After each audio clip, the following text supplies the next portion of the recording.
Welcome to the deep dive. If you're joining us today, and especially if you have a little one at home, chances are you've felt that unique, profound exhaustion. You know the one. Oh, definitely. The kind that only parenting can truly deliver. Exactly. That like bone-deep weariness from the constant night wakings, maybe the seemingly endless battles to get your baby or toddler to finally drift off. Or doing those, ninja moves trying to sneak out of the room once they're asleep. Totally. It's a club, isn't it? One nobody really wants to join, but so many of us find ourselves in it just, well, desperately searching for a way out, for some sleep. It really is a universal struggle, and it's so important, I think, to just acknowledge right up front that this isn't some kind of personal failing on any parent's part. It just isn't. Right? Sleep is absolutely foundational for a baby's health. Mhm. We're talking crucial brain development, building a robust immune function, even things like emotional regulation. Yeah, all the big stuff. But it's equally,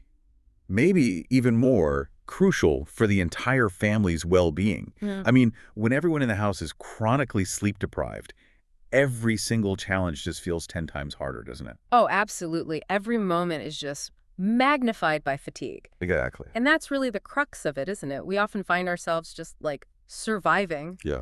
desperate for any piece of advice, clinging to snippets from friends or forums or, those conflicting online articles. So the conflicting advice is overwhelming. Totally. But what if we've been approaching this all wrong? What if maybe babies are actually wired to sleep well and we've just been missing the right approach? An approach that isn't harsh or punitive, one that doesn't leave you feeling like you're sacrificing that incredibly precious bond you have with your child. That's where things get really interesting, I think. That's such a powerful question. How do we achieve independent sleep for our kids without compromising that secure, loving attachment? And that's precisely what led us to today's deep dive material. We're exploring The Happy Sleeper. Oh, yeah. It's a truly groundbreaking book by these two psychotherapists, Heather Turgeon and Julie Wright. And it's not just another sleep book. It's one that parents often describe as like a total game changer. It really is. The Happy Sleeper feels like such a breath of fresh air. It really cuts through all that confusing, often polarized, and sometimes frankly outdated advice that just bombards new parents. Right. What I found so compelling about this book is that it offers this truly unique middle ground method. The authors describe it as both responsive and extremely effective. That combination is key. It really is. It's designed not to be a full cry it out or extinction method, which, can leave many parents feeling conflicted or even heartbroken. But it's also far from that endless soothing approach. Where you're basically rocking or feeding them all night long. Exactly. Which, while it's well-intentioned, often leaves both parents and the baby exhausted and, well, still not sleeping any better. And the authors, Heather Turgeon and Julie Wright, they're both licensed psychotherapists and mothers themselves. So they bring this incredible blend of professional expertise and, lived experience. They get it. They really do. They've woven together the latest science on things like attachment theory and brain development, and they provide this clear, empathetic structure through what they call responsive check-ins. The check-in. These check-ins are specifically designed to empower babies to build those crucial self-soothing skills, but without ever sacrificing those secure, loving bonds. You can tell they've walked in these shoes, they understand the emotional toll, and they've built a method that genuinely reflects that empathy and insight. That been there, done that perspective makes a huge difference. It absolutely does. So for our deep dive today, get ready for some serious insights. We're going to really unpack the core philosophy and the science that underpins why this method works so beautifully, often transforming sleep in a remarkably short amount of time. Which is what everyone wants to hear. Exactly. Then we'll break down the practical, step-by-step sleep wave method. We'll reveal exactly how to implement it consistently for both night sleep and naps. And we're going to dedicate a specific focus to one of the biggest challenges for many families, right? Yes. Transitioning those 1 to 2-year-olds from co-sleeping to their own beds, that's a big one. Including a special variant they call the reverse sleep wave. Intriguing. And of course, we'll discuss common pitfalls that parents encounter and offer real-world solutions drawn directly from the successful experiences shared in the book. And here's the really exciting promise, the thing the authors share, which is why this method resonates so deeply with so many families. Most parents using the Happy Sleeper method see significant, noticeable results in under a week. Under a week? That's amazing. It really is. For night sleep, it's often just 2 to 7 nights of consistent application. which leads to this profound and lasting improvement in family rest and well-being. So yeah, prepare to gain some truly transformative insights that could fundamentally change your family's sleep landscape. Okay, let's kick this off. Let's begin by truly unpacking this core idea. Why does this method actually work so effectively?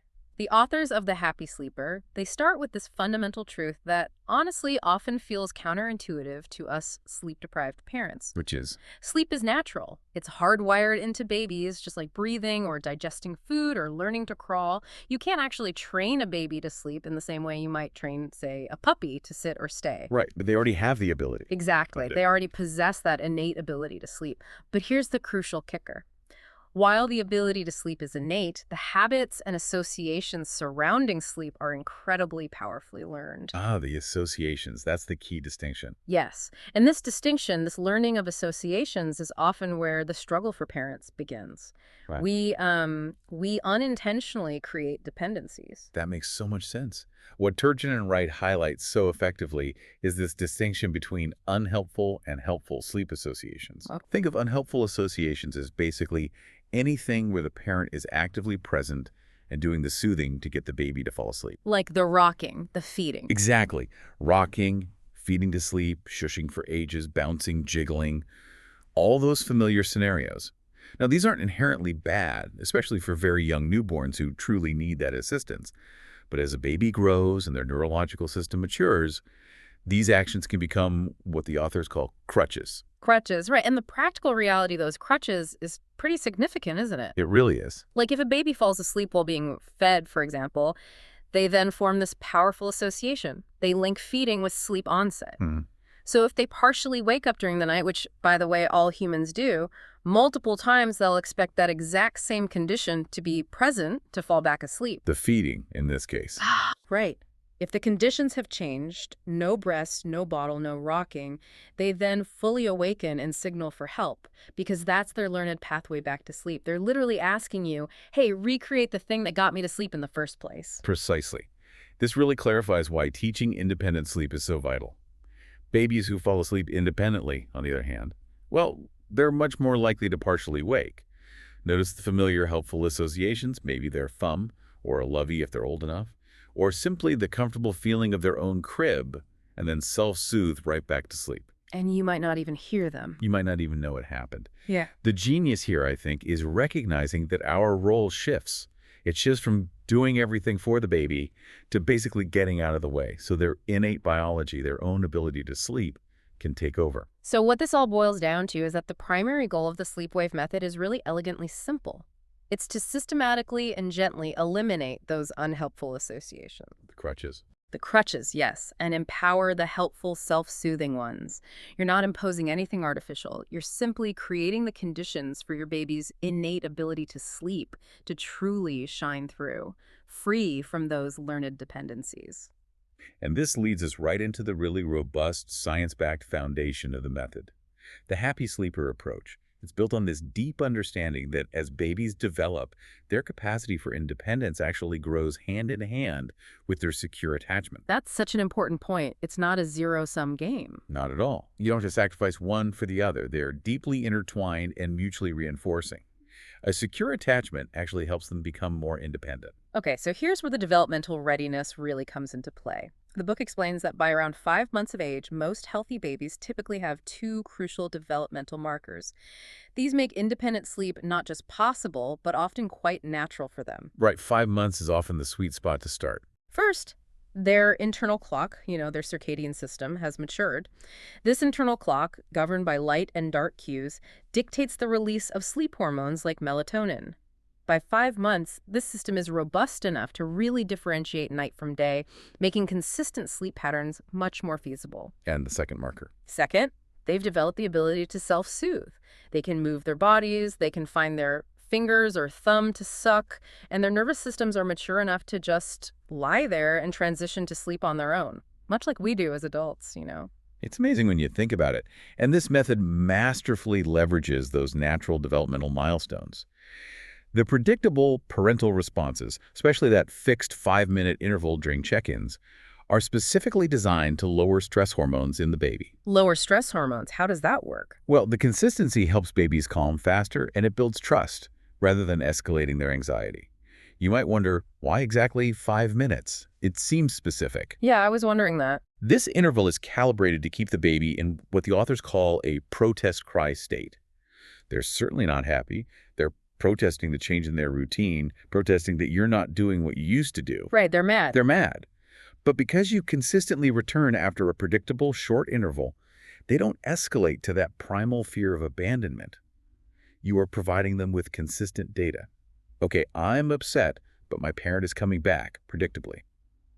This consistency is what allows them to feel heard, yet learn to self-regulate. That distinction between a protest cry and a fear of abandonment cry is such a huge point. It must give parents so much peace of mind. It really does. It truly emphasizes that this isn't about abandoning the baby. In fact, a truly secure attachment actually fosters a child's confidence and their capability to learn new skills, including sleeping independently. Exactly. You're teaching them fundamentally, I'm here, I love you, and I trust that you've got this innate ability within you. You're giving them the space and the consistent cues to discover that ability for themselves. Beautifully put. And this whole philosophy profoundly positions the happy sleeper as this much-needed alternative to the often, polarized camps of sleep advice we see today. Totally. Like on one side, you have the full cry it out or extinction methods, which, while they might be effective for some families, can leave parents feeling deeply conflicted about attachment or just feeling like it's too harsh for their parenting style. Right. The regular, predictable check-ins in the sleep wave method provide that crucial reassurance and connection that many parents need to feel comfortable moving forward. It feels gentler. And then on the flip side, it's far more structured and effective than what some might call endless soothing or simply, responding to every single cry without a real plan. Which just leads to more exhaustion. Exactly. While those approaches come from a place of love and responsiveness, they can unfortunately lead to continued parental exhaustion and, heartbreakingly, no real lasting improvement in the baby's sleep over time. So the happy sleeper offers that true win-win, effective restorative sleep for the baby and the parents, all while nurturing a strong, secure parent-child bond. Yeah. You really don't have to choose between a rested family and a child who feels deeply loved and secure. This method genuinely seems to offer both. Okay, so with that foundational understanding of why this method works so well, let's dive into the practical stuff, the step-by-step breakdown of the sleep wave method itself. But wait, before we even get to the time check-ins, the book really stresses the importance of what they call foundational habits. Yes, these are critical. They aren't just suggestions, are they? They're absolutely crucial precepts that cue your child's body and brain for sleep, making the sleep wave itself far more effective when you actually start it. A key aspect that truly stands out is their emphasis on a consistent bedtime routine. It needs to be predictable, performed in the same order every single night. Think of it almost like a Pavlovian response for sleep. Right, like ringing a bell for sleep. Exactly. Your child's body and brain literally learn that this specific sequence means it's time to wind down. It transitions them from active daytime play to sleepy nighttime rest. It's a powerful physiological and psychological cue. And that routine, it really begins with wind down time, doesn't it? It does. The authors recommend about an hour before bedtime, you start dimming the lights throughout the house, lowering the energy, creating a calmer atmosphere. Simulating sunset. Precisely, it simulates a sunset. This helps kids, psychologically, they don't feel like they're missing out on all the fun downstairs. And physiologically, it cues their body to start producing melatonin, the sleep hormone. Then the routine itself should be this pleasurable and consistent sequence of calming activities lasting about, say, 20 to 30 minutes. Okay, and what about feeding? That's often part of the routine for many. Yes. A critical component they highlight, which can be challenging for many parents, is removing feeding from the immediate bedtime routine. The last feeding should be earlier, maybe around 6.0 or 6.95 p.m., completely separate from the actual sleep routine. Why is that separation so important? It's absolutely essential for breaking that powerful feed-to-sleep association we talked about earlier. If a baby associates feeding with falling asleep, they'll seek it out every time they wake up at night, creating that unhelpful crutch. You need to break that link. Makes sense.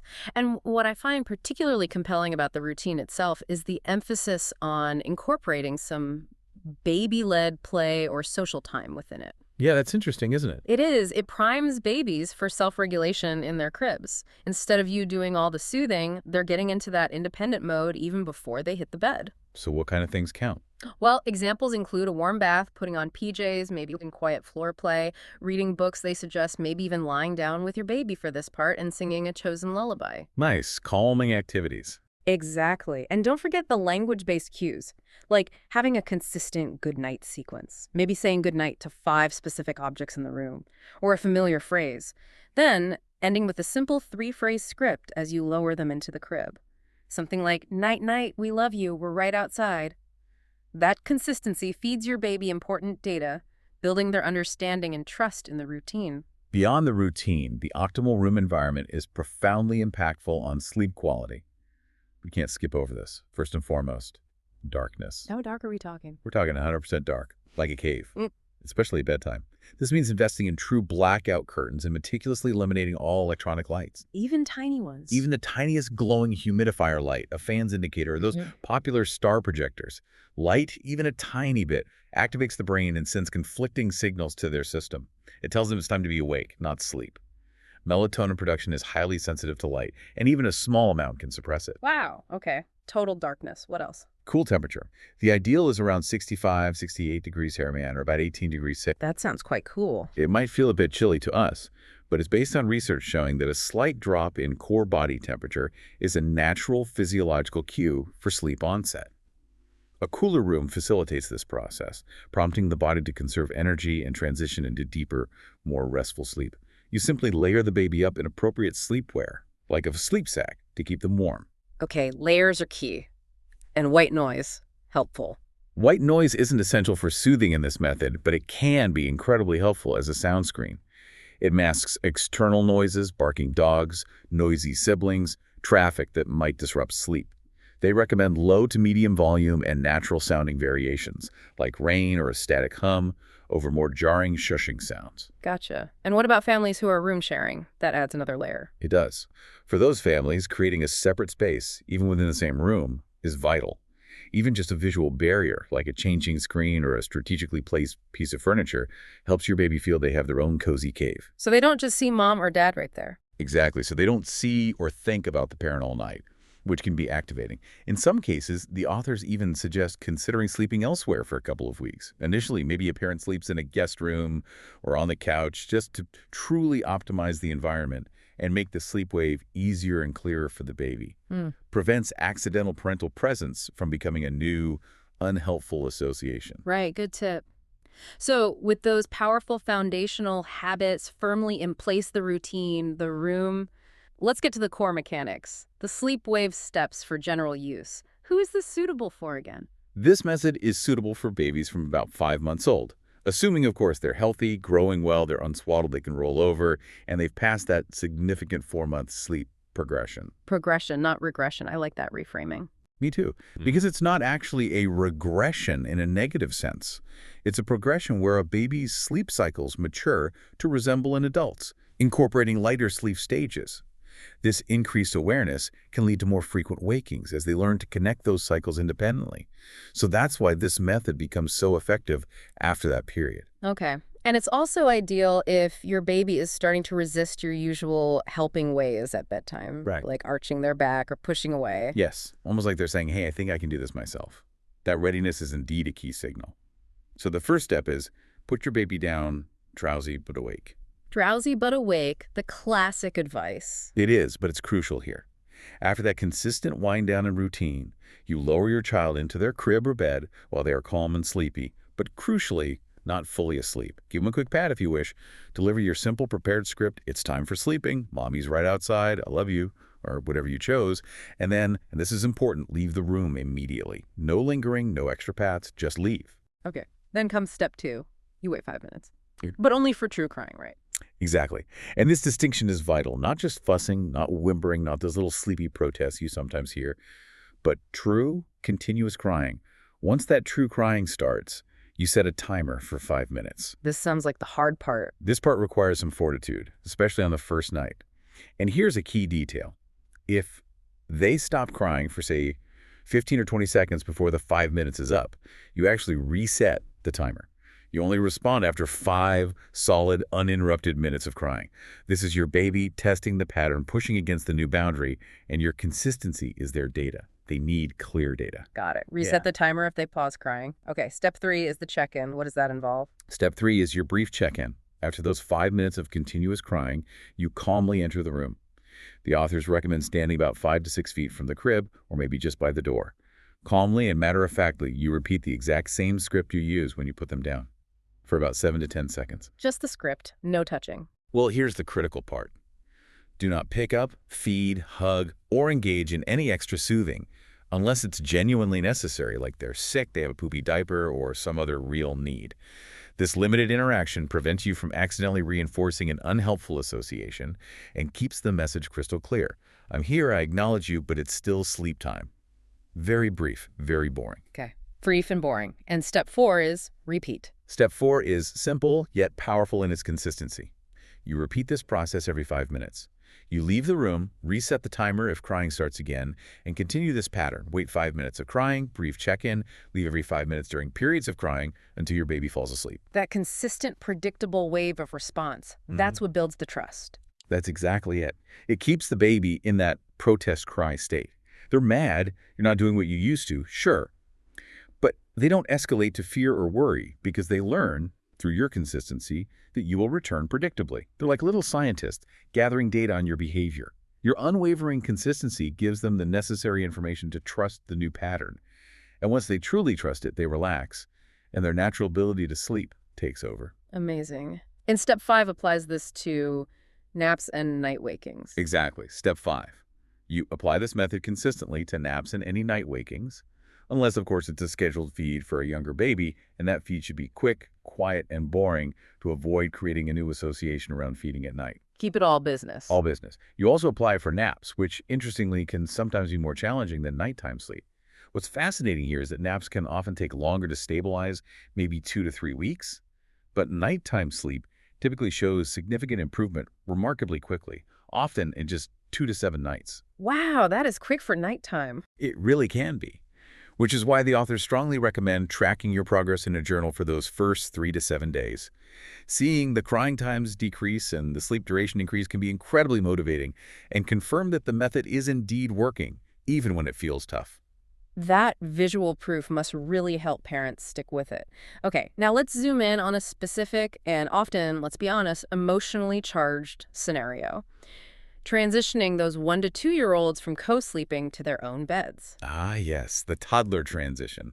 A very common reason families turn to the happy sleeper, especially when co-sleeping, which may be started out of necessity or comfort, begins to lead to constant parental wakings, or the shared bed just turns into playtime instead of rest for sleep for anyone involved. Been there. So what's different for this age group? A key insight for this age group is the reverse sleep wave variant. This is specifically designed for toddlers who, because of their increased cognitive awareness and developing understanding of object permanence, knowing you still exist even when you leave the room, might need more upfront reassurance about being alone in their new space. Reverse sleep wave. How does that work? Instead of waiting for cries, you proactively check on them every 5 minutes, automatically, even if they are quiet. This consistent, predictable presence reassures them that you are nearby and you will return. It builds trust through consistent, positive data before they even get upset. That sounds really empathetic. You're building trust from a place of proactive connection, not just reactive soothing. Exactly. And for older toddlers, the book suggests plenty of daytime preparation. Explain the new plan simply to them during the day. Toddlers understand far more than we often give them credit for, right? Oh, definitely. You can even rehearse the routine with toys or puppets. Help them visually and playfully understand that these checks are coming. It makes it less scary and more predictable. That's a great idea. So at night, how does it start? At night, you start in their own room or bed. The first check using the reverse wave can be very short, say 30-45 seconds. Just pop your head in, whisper your script, something like, "Checking on you, I'll be back in 5 minutes, nighty-night." Then you gradually increase the time between checks as they gain confidence, eventually dropping them all together as the child learns to fall asleep independently. Okay. What are some other tips for making this toddler transition successful? It feels like it could be rocky. It can have its moments, for sure. First, try to gradually loosen any existing sleep associations before you make the big move. especially if feeding or rocking to sleep is tied to their current co-sleeping habits. Untangle those slowly first. Good prepper. Then, when protests inevitably come and toddlers will test boundaries, often vigorously handle them with calm, unwavering consistency. You calmly but consistently return them to bed and use your chosen script. Avoid any scolding or lengthy explanations in the middle of the night. Keep it boring. Boring is the goal. And what about safety if they're moving to a big kid bed? Safety first is paramount. Baby-proof the room, thoroughly remove any hazards, secure furniture, and maybe use a gate on the door for safety if there's a risk of them wandering around the house. What if they get up and come to the gate? Calmly walk them back to bed, say the script, and leave. The book acknowledges they might test this repeatedly at first, getting up multiple times. But this behavior typically drops off quickly because your response is so consistent, predictable, and utterly boring from their perspective. There's no payoff for getting up. Right. Okay, and the inevitable question. What about illness or teething during this transition period? Good question. The advice is clear. If your child is genuinely sick, fever, significant congestion, vomiting, or an acute, undeniable teething pain, pause the training. Focus entirely on comfort and care. Resume once they are better. Pause. Don't push through actual sickness. Exactly. Now, if it's just general teething fussiness, you can offer age-appropriate pain relief proactively, like infant Tylenol or Advil, about 30 minutes before bedtime for maybe the 2 to 3 nights when a tooth is actively cutting through the gums. You can often see or feel it. But don't blame everything on teething. Please don't. Don't blame all sleep issues on teething. Often it's those unhelpful associations that are the real culprit, and teasing simply gives them and us an excuse to act on them or revert to old habits. That's a really helpful distinction. So stepping back, what this all signifies for toddlers, too, is that the Happy Sleeper method powerfully reinforces the idea that this approach builds independence by letting children feel secure. Secure in the knowledge that you will return predictably. It keeps that attachment strong rather than sacrificing it. They feel safe enough, loved enough, and understood enough to learn to sleep on their own.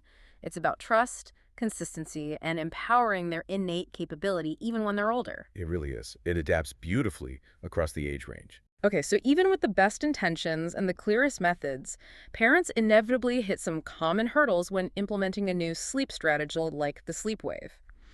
Let's unpack some of the biggest pitfalls the authors identify, and more importantly, how to effectively fix them. What's the #1 issue? The biggest challenge, consistently, across almost all families is inconsistent application. It just is. Meaning what, exactly? Meaning not sticking to the exact 5-minute timing during check-ins, or changing the script you use, maybe adding more soothing words one night, or a really common one, having different responses from different caregivers. Perhaps one parent gives in faster than the other, or does longer check-ins. Mixed signals. Exactly. If your child gets mixed signals, they can't effectively learn the new desired pattern. They're trying to figure out the rules, and inconsistency just muddies the waters completely, makes it take much longer or fail altogether. Okay, inconsistency is killer. What else? Another common pitfall is lingering too long during check-ins. We touched on this, but it bears repeating. If your check-ins exceed that crucial 30-second window, or if you engage in too much extra soothing, like rubbing their back for minutes, picking them up just for a second, or even just making too much eye contact and having a little chat, you can accidentally reinforce the very unhelpful association you're trying to break. Right. It feels good to soothe them in the moment, but it sends a confusing message. It does. It tells them, hey, if I cry long enough or hard enough, I will get that extra attention or intervention. And then there's the heartbreaking pitfall of quitting too early. Giving up after night 1. Often after just the first night, which, let's be honest, is almost always the hardest, or maybe after 2 nights, before the baby has had enough consistent data to actually trust the new pattern. Patience and perseverance are absolutely key, especially in those initial few nights. You have to give it time to work. Definitely. And for those transitioning from co-sleeping, what are the unique hurdles there? Yeah, for those toddlers, resistance from deeply ingrained co-sleep habits can be a major hurdle. Toddlers especially might exhibit very strong protests. They might cry harder or longer initially, or they might manifest clear signs of separation anxiety when suddenly asked to sleep independently in their own space after months or years of sharing yours. That sounds tough. It is tough. But what's important to remember here is that these are normal, expected responses to a significant change. They're not necessarily signs that the method isn't working or that your child is permanently distressed. They're simply expressing their preference for the familiar, which is totally understandable. Okay, so knowing these pitfalls, what are the practical solutions and supports? How do parents get through this? First and foremost, team up with your partner. If you have one, get on the same page. This is absolutely crucial for consistency and also for sharing the emotional burden. Communication is key. Totally. The authors are very direct here. Take the script to the door if you need to. Make sure both parents know the plan cold and agree on exactly how you'll respond, timing, script, no deviations. What if one parent finds it harder? That's common.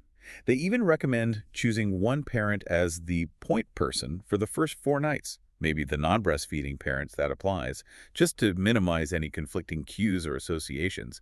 And honestly, if one partner's anxiety is just too high and they genuinely feel they can't remain consistent in the face of crying, Which happens. it absolutely happens. The book even suggests having that parent leave the house initially during bedtime, go for a walk, run an errand, just to create that calm, consistent environment for the baby without their own understandable distress interfering. It sounds extreme, maybe, but it prioritizes the success of the method and the child's learning. That's practical advice. Okay, this brings up managing the parent's anxiety. How do you cope with hearing your baby cry, even if it's just protest crying? It's so hard. The authors suggest practical things, like using earplugs during the waiting periods. As long as it's safe, of course, and you can still hear your baby if truly needed, maybe use a monitor with the sound down low. This can help dampen the intensity of the crying, which is often the hardest part, and helps you manage your own emotional response so you can stay consistent. Earplugs, okay. What else? Another incredibly motivating solution we mentioned is logging your progress. Keep that journal. Write down the crying times before each check-in and how long it takes your baby to fall asleep overall each night. Seeing that length decrease on paper, which often happens remarkably quickly, can be an amazing, tangible confirmation that the method is working. Even when it feels tough and counterintuitive in the moment, it provides concrete evidence of progress, which fuels your resolve. That data is powerful. Now, for those 1-2-year-olds addressing their specific fears and resistance, what helps there? Providing extra daytime reassurance is huge. Talk about the new sleep plan in a calm, matter-of-fact way during waking hours. Show them the changes you're making, setting up their new bed, getting special bedding. Involve them in the process where possible. Let them feel some ownership. And what about the reverse wave versus the standard wave for them? Good point. If you're using the reverse sleep wave, the proactive checks, and it seems to rile them up more than reassure them, like maybe they're getting stimulated by the check-ins rather than comforted the people, the authors suggest considering switching to the standard sleep wave. Where checks are only in response to crying, some toddlers actually do better with less interaction during the sleep period once they understand the routine. You have to observe your child. Okay, be flexible based on their response. And what about developmental leaps throwing a wrench in the works? Learning to walk, talk. Yes, the regressions. It's important to remember that developmental surges, learning to pull up, crawl, walk, major language explosions, can absolutely lead to temporary regressions in sleep. It's normal. The sleep wave is your evergreen tool. It's the consistent approach you return to. So you just stick with the plan. You stick with the plan. Babies might retest the boundaries during these periods as their brains are busy mastering new skills. For gross motor advances, like standing in the crib, you might gently mold them back down for a night or two initially, then simply let them figure it out. It's about empowering them to master these new physical skills while continuing to reinforce their ability to sleep independently. Don't let the leak derail the whole process. Got it. Consistency through the leaps, too. The real world wins, and the payoff must be huge, right? They truly are immense. The book shares these really inspiring anecdotes of toddlers, even kids with long histories of co-sleeping or significant sleep struggles, shifting to solo sleep in just days, drastically boosting family rest and harmony. That's the dream. It really is. Yeah. And it powerfully emphasizes the importance of parental self-care throughout this process. It is tough, especially that first night or two, and you will feel tested. But the quick, profound results in night sleep make it incredibly worth it for the entire family's well-being. Once the baby trusts the pattern, once they understand the consistent boundaries, they relax. Their natural ability to sleep takes over. And that leads to happier, more rested children and, crucially, happier, more rested parents. It truly is a win-win situation for everyone involved. That sounds amazing. Okay, let's jump into a quick Q&A. We'll pull from some of the most common questions parents have when starting the Happy Sleeper method, based on the book's FAQs and common online queries. First up, how do I handle my baby standing in the crib? It's inevitable, right? They learn to pull up and suddenly they're vertical at bedtime. Oh yeah, the crib stand-up. It's a very common scenario, especially as babies become more mobile. The core principle here is that the sleep wave teaches them to self-soothe in their chosen position. During the check-ins, you can gently lay them down once or twice on the first night, perhaps. But do not make it a game or do it repeatedly, Why not? because it becomes an interaction, a reward for standing up. After the first night or two, it's actually best to just let them figure out how to lie down on their own. They are developmentally capable of doing so. Your job is consistency with the checks and the script, not physically forcing them into a lying position. You trust their body to figure it out. They won't stand there forever. Good point. Trust the process. Okay, next, a big one that often gets blamed for everything. My child is teething. Should I stop the sleep wave? This is a parent favorite for attributing all sleep disruptions. And I completely understand why it feels like it should be the cause. Yeah. But the truth is, teething is an ongoing process for years, right, from infancy through toddlerhood. So you generally don't want to stop the method every time a tooth might be emerging. So what do you do? Most babies, once their sleep is solid and they've mastered independent sleep skills, actually sleep right through teething without major disruption. Don't immediately assume teething is throwing them off course. Now, if genuine acute pain is present, like you can see a visibly swollen gum or a tooth actively cutting through, you can proactively offer age-appropriate pain relief, like infant Tylenol or Advil, about 30 minutes before bedtime. But only for maybe 2 to 3 nights while it's actively cutting. Just for the peak pain. Exactly. The key here is actively cutting. Don't blame all sleep issues on teething. Often it's those unresolved sleep associations that are the real culprit, and teething simply provides a convenient excuse for both parent and child to revert to old habits. That makes so much sense. Okay, how long is it normal for my baby to cry when using the sleep wave? This is probably the #1 question on every parent's mind, and often the biggest hurdle to even starting. It absolutely is, and it's the part that requires the most parental fortitude, no doubt. What's often surprising to parents, though, is how quickly their baby does fall asleep once they commit to the process. The first night, it's considered within the normal range for baby to cry for up to an hour, maybe a bit more, as they intensely test the new pattern and the consistency of your responses. Up to an hour's normal first night? It can be, yes. However, if a baby cries for hours and hours on end, something is likely off with the implementation. That's not the goal or the typical outcome of this gentle method. The entire approach is designed to prevent prolonged, harsh crying by keeping the baby in that protest state, not a state of fear. So if you're seeing crying that extends far beyond an hour on the first night or for extended periods on subsequent nights, it's a signal to pause, reread the precise steps, check your consistency, check the environment, and troubleshoot, because something is likely missing or being misapplied. It shouldn't be hours of intense crying night after night. Good clarification. Okay, next.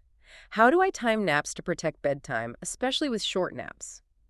This is a tricky dance for so many parents, trying to optimize daytime sleep without ruining nighttime. It truly is a dance. The author's primary advice is to prioritize an early and consistent bedtime. Aim for within a tight window of plus or minus 5 minutes each night. That bedtime is sacred. For naps, especially initially, they suggest using the optimal span of awake time for their age, rather than relying solely on tired cues, which often signal overtiredness by the time they appear. Wake windows, right? Right, wake windows. This refers to the ideal window of time a baby can comfortably stay awake between sleep periods without becoming overly fatigued. For example, a 6-month-old might have an optimal wake window of 2.5 hours. It's a proactive approach to nap timing, ensuring you put them down before they're wired and resistant. What if the nap is super short, like 30 minutes? Yeah, the dreaded short nap. If a nap is very short, say less than 35-40 minutes, it's generally not effective or productive to reapply the sleep wave at the end of it to try and extend it. Just get them up, accept the short nap, and wait for the next nap window according to their wake time. Trying to force it often leads to more crying and frustration. And if a late nap will push bedtime too late, it's better to wake them up earlier from that last nap to protect that all-important bedtime. Protect the bedtime. Got it. Naps might be haywire initially. Yes, naps may be haywire initially for a few weeks. That's very common. Yeah. But they will stabilize as nighttime sleep improves and the baby's internal clock becomes more regulated. Patience with naps is key. Okay, what about co-sleep transition for twins or siblings sharing a room? This sounds like a whole new level of complicated. It can add complexity, but it's definitely manageable with a plan. The primary advice is to first ensure that the older sibling, if there is one, is already a solid independent sleeper before you introduce the baby or start sleep training the younger one in the same room. Get one sorted first. Ideally, yes. Once both children have established independent sleep skills through the sleep wave, maybe you train them separately initially if needed, or if they're twins, you do it together, they can often room share successfully. You might be surprised they often get used to each other's sounds and sleep right through them. Really? Yeah. The main safety concern, of course, would be an older child potentially climbing into a baby's crib, which absolutely should be prevented if there's any risk. In such cases, a crib tent, or perhaps a different room arrangement, might be necessary for a period until that's no longer a concern. Makes perfect sense. Safety first. Okay, how do I handle night feedings with the sleep wave? This is a big one because many babies still genuinely need to eat at night, especially younger ones. Absolutely crucial question. You definitely do not go cold turkey on night feedings for a baby who still needs them physiologically. That's not the goal. The book advocates for a gentle, gradual weaning process for night feeds. How does that work? Typically, they suggest starting this around 5-6 months, when most healthy growing babies are physiologically ready to sleep through the night without requiring a feeding for nutrition. The weaning might involve gradually reducing the amount in the bottle or the length of nursing time over several nights. This gradual approach to reducing night feeds, coupled with using the sleep wave for any other non-feeding wakings, helps solidify independent night sleep without asking a genuinely hungry baby to go without. The goal is to separate hunger cues from those learned sleep associations. So you address the feeding needs separately and gently. Exactly. You meet the need, but you break the association between feeding and falling back asleep for every waking. Got it. And what about those regressions? The ones due to separation anxiety or those big developmental leaps like learning to sit, crawl, walk, or talk. They always seem to mess with sleep. They really do feel like they mess everything up sometimes. But the beauty of the sleep wave is that it's designed as an evergreen tool. It's your consistent, reliable strategy you can always come back to. So you just restart the wave. Essentially, yes. Developmental surges, whether they are physical, like learning to pull up or walk, or cognitive, like increased language or a peak in separation anxiety, can absolutely temporarily disrupt sleep. It's normal. Babies might retest the boundaries during these exciting but also unsettling periods of growth. You simply return to and use the sleep wave consistently. And for older kids? For older babies or toddlers experiencing this, it's really important to talk to them during the day about the changes and what to expect. Acknowledge their feelings, reassure them. They understand far more than you think. You're acknowledging their increased awareness and bringing them into the process during calm, waking hours, which can provide immense reassurance and help them navigate the temporary disruption. Communication is key there, too. Final question, and a popular one. Can I use a lovey, and how? Those little comfort objects. Loveys. They can be incredibly soothing aids, truly powerful comfort objects that help tremendously with self-soothing. However, for safety reasons, the standard advice is to wait until your baby can reliably manipulate it away from their face, which is typically closer to 1 year old, based on safe sleep guidelines. Okay, safety first, wait till about a year. Then, how do you introduce it effectively? The method described in the book has 2 stages for introducing a lovey effectively. First, you help your baby attach to the lovey. Have it present during daytime cuddles, during quiet play, even tuck it between you during feedings. Let it be present and soak up those comforting smells and associations. Get them bonded with it. Exactly. Second, once they show clear signs of attachment to it, maybe they reach for it, cuddle it, the lovey lives only in the crib or bed. It doesn't come out to play or go on errands. This maximizes its potency as a dedicated sleep cue. It becomes a special, powerful comfort object exclusively associated with sleep time, signaling it's time to rest. Only in the crib. Got it. Wow, that was so much packed into our deep dive today. To recap, I think the core message of The Happy Sleeper is just incredibly empowering, isn't it? It really is. Your child is naturally built to sleep well. This method is truly about removing the obstacles we might have accidentally put in place and empowering them to tap into that innate ability. It's about unwavering consistency, reassuring predictability, and fostering secure independence. It's not about harsh, rigid training. It really allows children to flourish in their ability to self-regulate sleep. And what's truly transformative about this approach, I think, is that it offers this comprehensive, empathetic framework. Parents can feel confident and capable in guiding their child towards healthy, restorative sleep without ever feeling like they have to choose between a secure, loving attachment and a full night's rest for the family. You really can have both. It's about working with your child's natural development, not against it. So if you're listening and feeling that profound exhaustion we talked about at the very beginning, if you're battling those night wakings and endless bedtime struggles, we really, truly encourage you to grab the full book, The Happy Sleeper by Heather Turgeon and Julie Wright. It provides even more comprehensive details, specific troubleshooting charts for different issues, and really nuanced advice tailored to your child's specific age, from those early newborn months all the way up to 6 years old. It's got it all covered. And you can also check out the author's website. They have additional resources, online classes, and even opportunities for things like live office hours if you need more in-depth guidance and support. They offer incredible practical resources that really walk you through the nuances of implementation for your specific situation. Definitely check those out. And we'd absolutely love to hear from you, our listeners. Share your own sleep wins stories after trying this, or maybe any burning questions you might still have after listening to this deep dive.